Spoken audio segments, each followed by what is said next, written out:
Okay, today we're going to learn about the ancient Maya. This is a civilization that emerged a little bit after Teotihuacan. So Teotihuacan was the first state in Mesoamerica. And as you saw, it emerged in a high altitude area. Teotihuacan is only 20 minutes outside of Mexico City. It's the most visited archaeological site in Mexico. Down in southern Mexico, and also the countries of Honduras and Guatemala, this Yucatan Peninsula is where the Maya civilization emerged. And this is a much different environment. This is low altitude, very wet, tropical rainforest.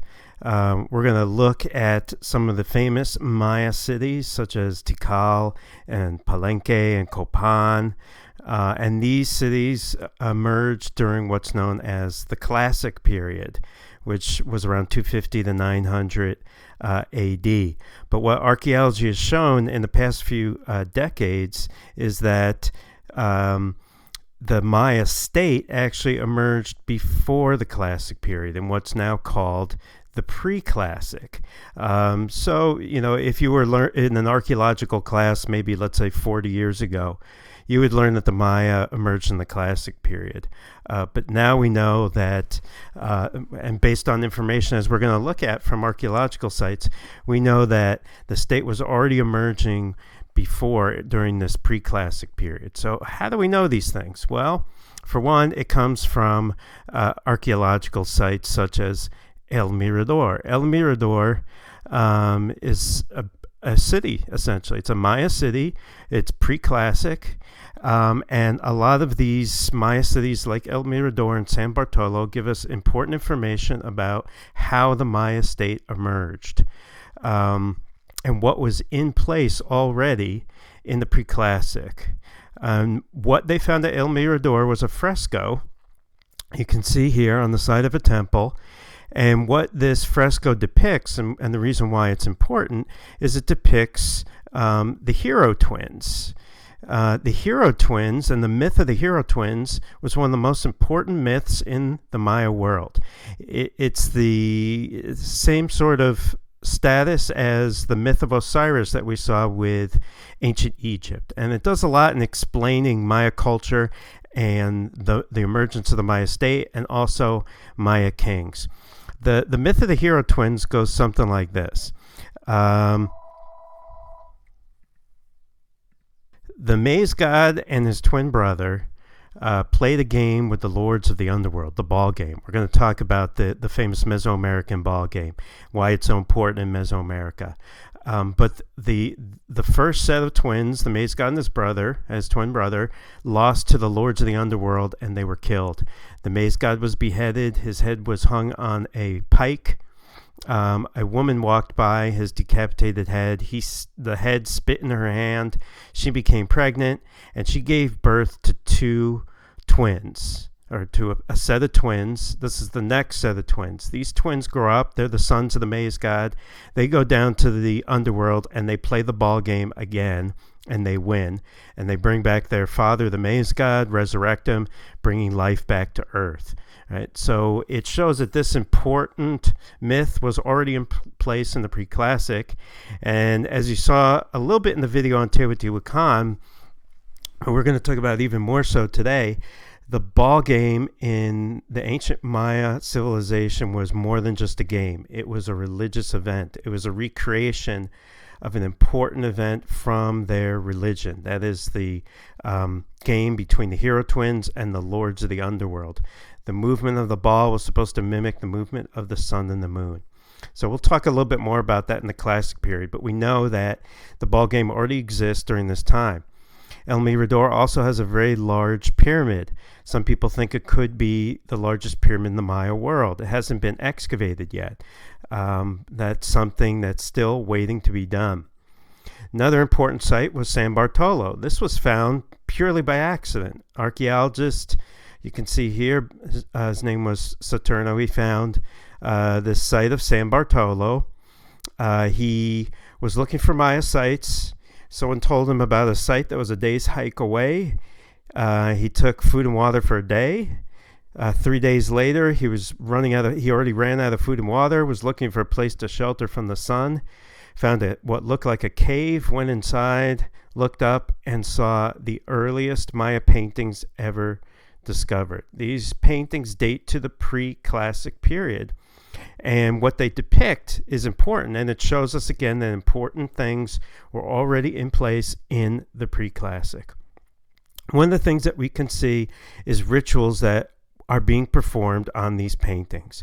It's a little hard to see here, but this is depicting a king or some sort of god with the headdress you can see here, and blood is coming out of this person's penis, right? This man's penis. What he's doing is piercing his penis with a bone or stingray spine. Now, the obvious question you might have is why? This was an important part of Maya culture. It was an element of sacrifice. The Maya believed that they owed the gods a debt for their harvest, and the most priceless thing that they could offer the gods was blood, right? Life and blood. And so kings and other nobles would perform what's known as auto-sacrifice. They would draw their own blood as rituals and offerings to the gods. Right? We're going to see more of this in Maya culture. This is something we definitely know exists in the classic period. And what this painting is showing is that it also exists in the pre-classic.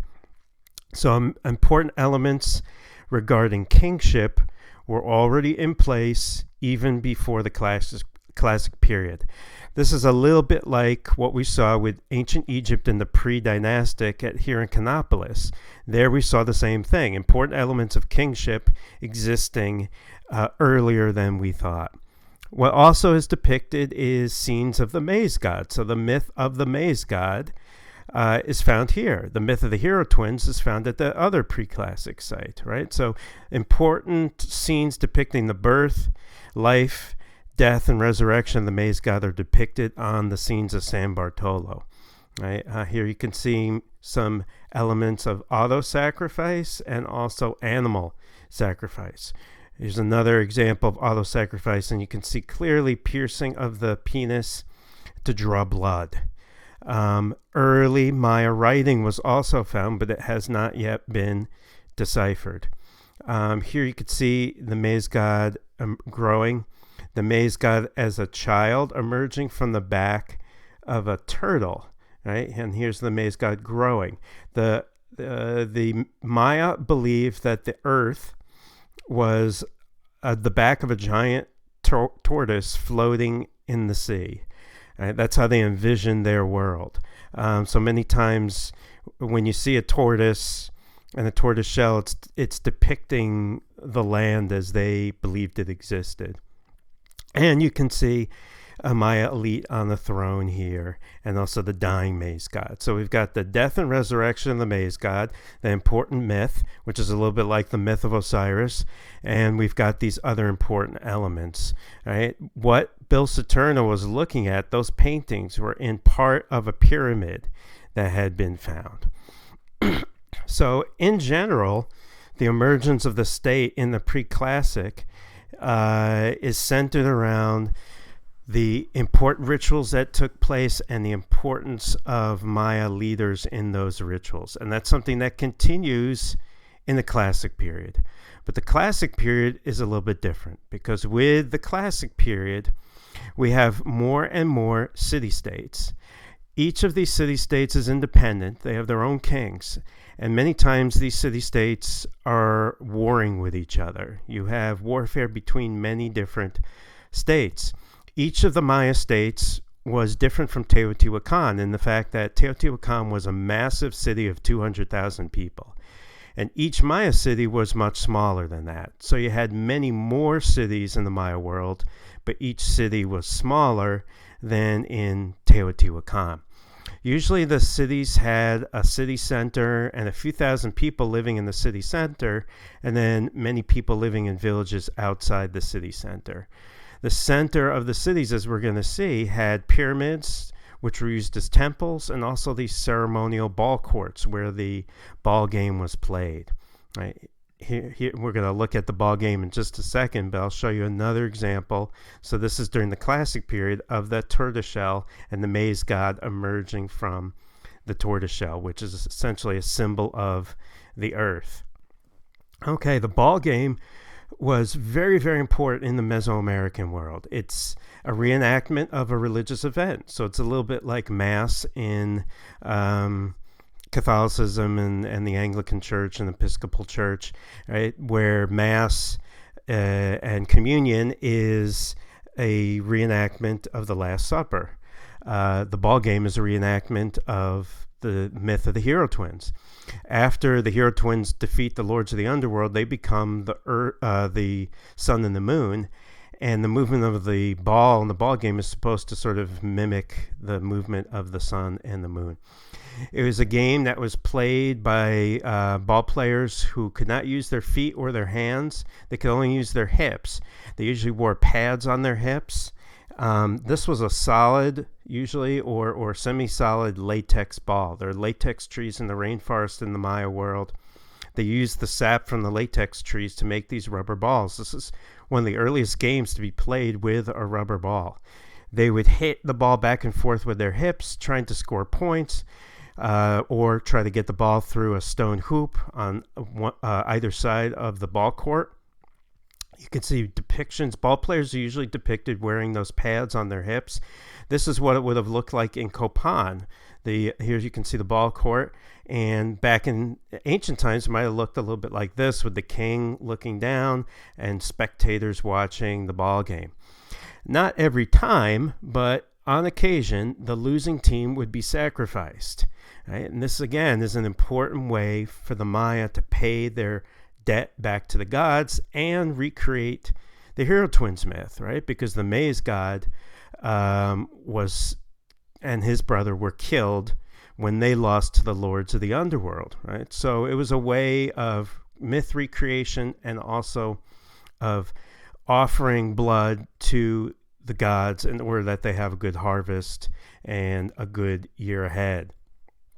Okay, the Maya elites, like the king you can see sitting on the throne, separated themselves from commoners. How did they do this? Well, one of the ways they did this was with supporting craft specialists who made them crafts that only they could possess known. So a little bit like the feathered cloaks that we saw in Hawaii. Now here we could see some stone, what these are called eccentric flints. They're made out of stone, but they're not tools.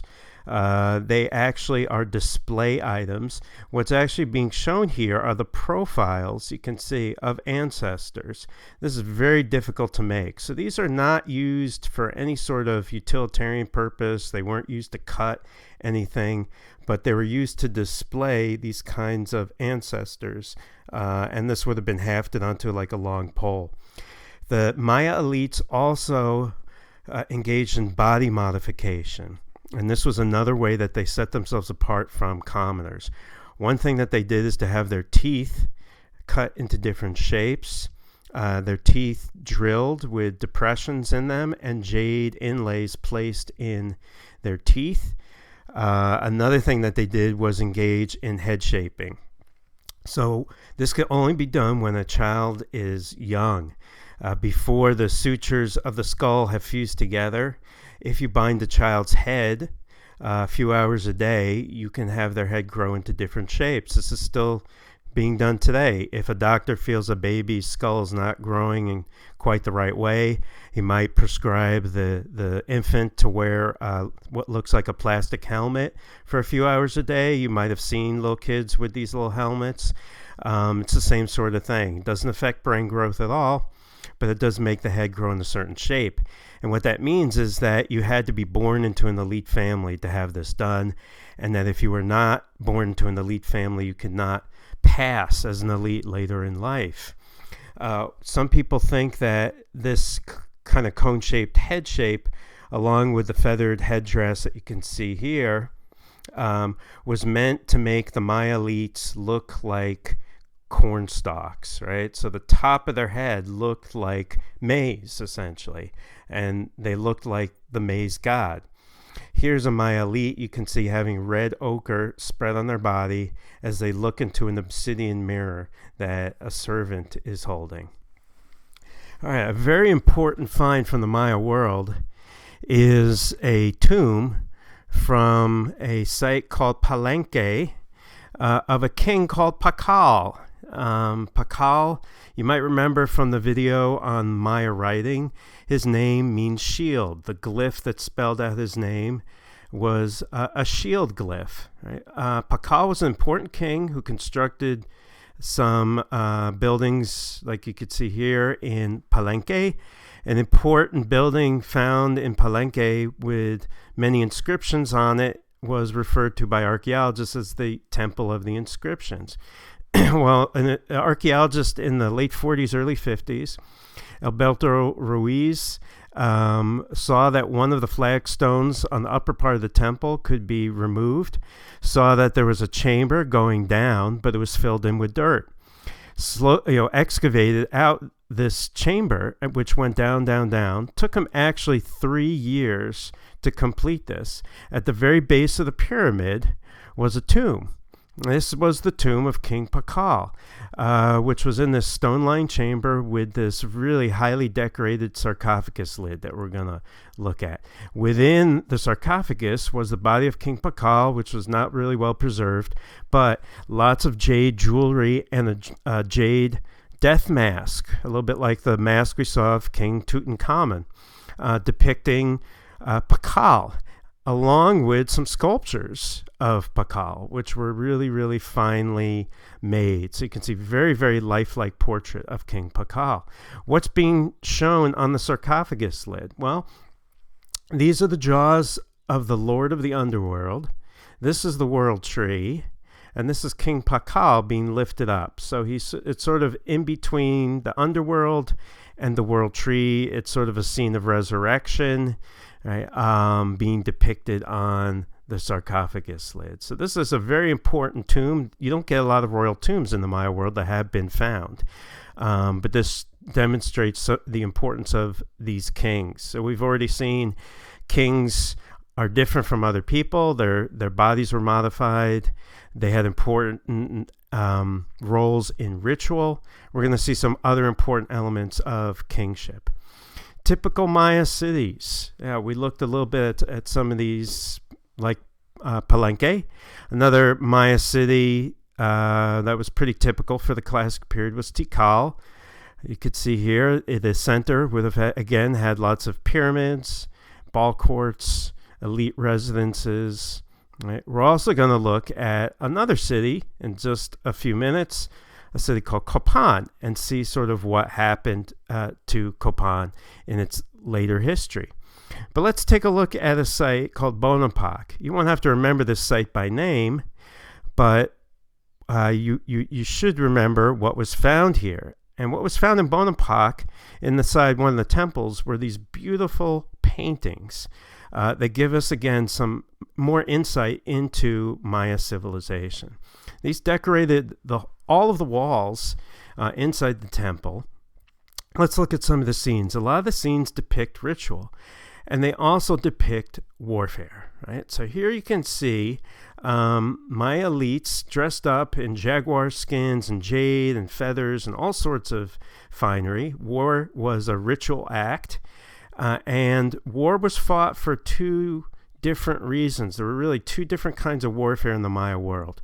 One was to beat an army or defeat an army and maybe conquer territory, and that's kind of the warfare that we're used to.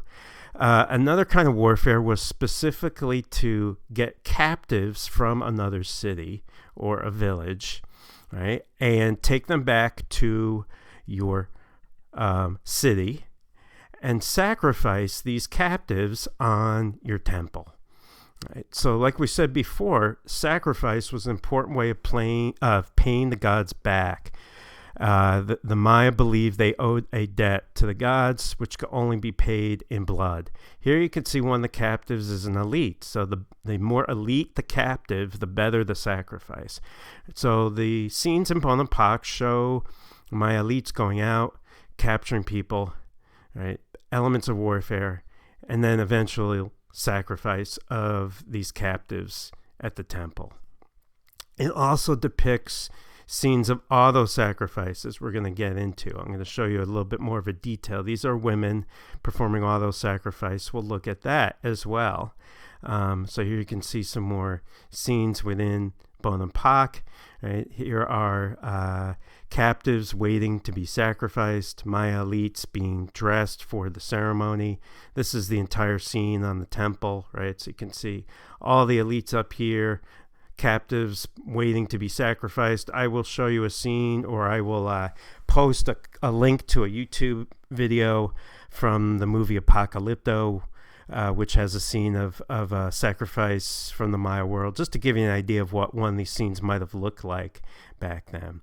Okay, so what do we see? We see that kings were connected to warfare, and warfare could be both a religious and a non-religious act, right? But these Maya kings would go out and get captives. They would sacrifice those captives.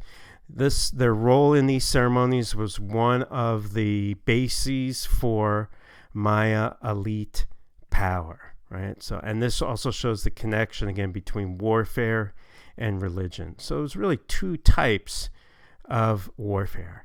This is what Maya warriors might have looked like back in the day. Okay, you also have in Maya scenes, depictions of sacrifice, right? So how did women engage in auto-sacrifice? Well, one of the scenes in Bonampak shows women, it looks like they're eating spaghetti, but they're not eating spaghetti. What they've done is they've pierced their tongues, and they are drawing a rope with thorns through their tongue to draw blood. Their blood is then being soaked into this paper. The paper is then burnt. Right? So here you can see a Maya queen. Right? Here's the burnt paper. Out of the smoke would emerge the head of an ancestor or a god. So not only was auto-sacrifice a way of offering blood to the gods, it allowed Maya elites to communicate with the gods or with the ancestors. So this was another important aspect of self-sacrifice. These kings actually had direct connections in the minds of the Maya people with earlier kings, their ancestors, and also gods. All right, so you won't have to remember her name, but her name's Lady Choke. And the X is pronounced like a CH in the Maya language, the way it's written with English alphabetic characters. You can see the roped thorn she's passing through her tongue. She's standing before her husband, King Shield Jaguar. Right, that is his name is Pakal Balam. Sometimes ancient Maya names are referred to by the glyphs that spell out their names. So the glyph for shield and the glyph for jaguar. We know that shield is pronounced Pakal, like we saw before, and jaguar is Balam. So his name would be Pakal Balam. You won't have to remember that, though. I'll tell you which kings to remember. So here again is Lady Choke, right, communicating with her ancestor after engaging in ritual, presenting a jaguar head to her husband. All right, we know that some of these kind of monuments were displayed publicly. Public monuments were another important part of kingship. You saw in the video about the Maya language a few weeks ago, about how these Maya stone sculptures depict the birth date of a king and when the king ascended the throne as king. And we also find the actual stingray spines or bone needles that were used to pierce a tongue or pierce penis as part of this auto-sacrifice. A few weeks ago we learned about Maya writing, so you know a little bit about how it works and how it's syllabic. Here's Pakal, or the symbol for shield. The name could also be written other ways with syllabic characters. Right. Okay, let's look a little bit at Copan. Copan was another really important city in the Maya world, but we won't get into too much detail about its history, except for near the end of Copan's history, because some interesting things occurred during near the end of Copan's history. Okay, so what happened? Well, one important king of Copan, you should remember his name, 18 Rabbit. I won't pronounce it in the ancient Maya. He was actually a good builder at Copan, but he was captured by a rival city, and he was sacrificed on the pyramid of a city that was a rival to Copan. So the kings that came after 18 Rabbit were started off their reign from a point of weakness, because they appeared to be weak because their previous king had been sacrificed. So they had to figure out a way to compensate for that and to increase their power, increase their standing with the people in Copan again. So how did they do that? Well, they had a couple of options. What the later kings decided to do was monument building. And one of the monuments that was built was an altar. It's usually referred to as Altar Q. Again, archaeologists are not very creative. They just labeled all the altars in Copan A, B, C, D. Right? This is Altar Q. But Altar Q has every single king in Copan's history up to the king that built this monument, a king named Yach Pas. Right? And what it shows is essentially a circle, right? So it goes from the first king, Yakukmo, all the way around to the present king, Yach Pas, and the standard of rulership is being handed from the first king to the present king, showing a direct connection to ancestral kings and a direct connection to the first king. Right? So one way of compensating for this defeat was to show to people the connection to ancestors. Again, ancestors and ancestral kings were important in the Maya world. So that was one thing they did with these monuments. Right here you can see all the different kings. Near the altar they found the bones of jaguars that were sacrificed on the altar to commemorate it or to dedicate it. Another monument that was built was the largest hieroglyphic inscription ever found in the Maya world. It's called the hieroglyphic staircase.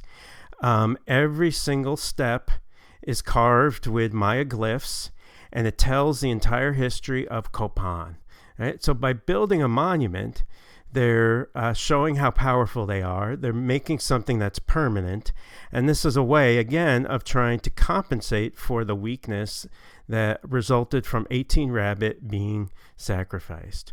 Right? Okay, well, we're going to have a student-led presentation our last week of class on the collapse of the classic period Maya, so I won't get into that right now, but I will say that an important site in the Maya world from the period after the collapse, when the Maya emerge again, you won't have to remember this site, but I do have to mention it just because people have seen pictures of this site so often, and it's one of the most visited Maya sites in Mexico, is Chichen Itza. You probably have heard of Chichen Itza. And the one monument I'd like to point out from Chichen Itza is this pyramid, which has 91 steps each on 4 sides. And 91 times 4 plus 1 is 365. It's essentially a calendar in a physical form, or they're symbolizing the year's calendar in a physical form. The equinox, you can see here, the sun is in a certain angle, and it casts a shadow of the steps here onto this ramp. And that forms, you can see, the undulating body of a snake with the serpent's head below here. And that was deliberate. This is the same feathered serpent that we saw at Teotihuacan. Okay, well, let's talk a little bit about the Aztec. The Aztec were a empire, right? So they were not just a state. The Maya civilization was composed of many different city-states. Teotihuacan was one large state centered around the city. The Aztec, which are really the last major civilization in this region before the Spanish conquistadors arrive, were an empire. They conquered many different regions and ruled over them from their capital city, which is now underneath modern-day Mexico City. Their capital was called Tenochtitlan. It was an important island in the middle of this lake. The reason why they built the city there, according to legend, is that an omen told them to do that. They saw a eagle capture a snake, land on the cactus in this island. That was a sign that they should build their city there. This symbol is today seen on the flag of Mexico, and that's where the symbol comes from this Aztec legend. So Tenochtitlan was well defended. As you're going to see, they had a very ingenious agricultural system that took advantage of this lake. Many important buildings and pyramids found in the city center. One of their last emperors, Moctezuma, was the emperor who met Cortez when Cortez arrived. The Spanish conquistadors described scenes of human sacrifice in the Aztec Empire. But remember, whereas this might seem brutal today, remember that in Spain, the Inquisition was going on at the exact same time. And so you really can't point the finger at the Aztec and say, oh, they were more brutal than the Spanish. The Spanish had this brutality and violence within their culture as well. And sometimes it's easy to forget, and sort of point fingers at one civilization and judge another civilization. The Aztec used these floating fields. They had fields that were created, and they built them within the lake to grow their crops, and also they were able to access the different floating fields with the canals that were left by building these sort of floating fields. So it was a really ingenious agricultural system that's still around in Mexico City today. You can see remnants of it in public parks in Mexico City. It was a thriving empire where goods from all over the empire were brought into the center. When the Spanish arrived, later Spanish chroniclers recorded some elements of Aztec culture, right? So you can see here sort of the life of a young girl as she grows to womanhood, learning how to weave, grind maize, things like that.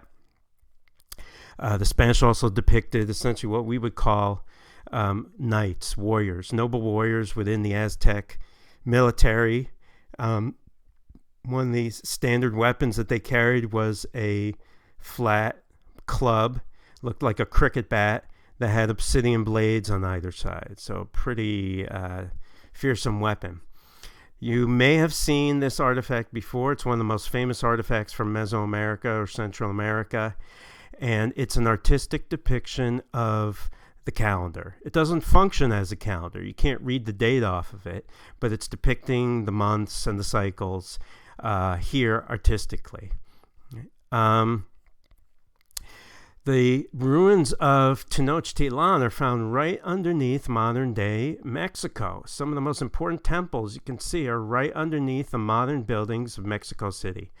This was an important pyramid that when the Spanish conquered the Aztec, spoiler alert, they cut the top of the pyramid off, and you can see the many different sections and the enlargement of the pyramid through time.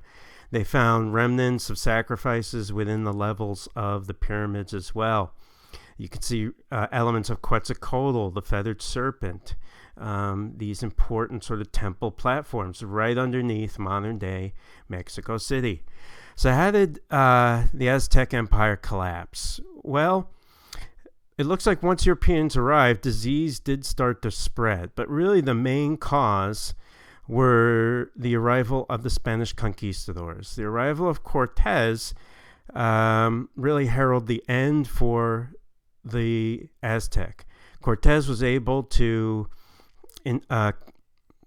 basically call up a number of native enemies of the Aztec, create an army, and conquer Tenochtitlan, thus making it a Spanish territory. So where there might have been smaller ripple effects and other sort of small causes for the collapse of the Aztec, really the main cause was an invasion from the outside, namely the Spanish conquistadors.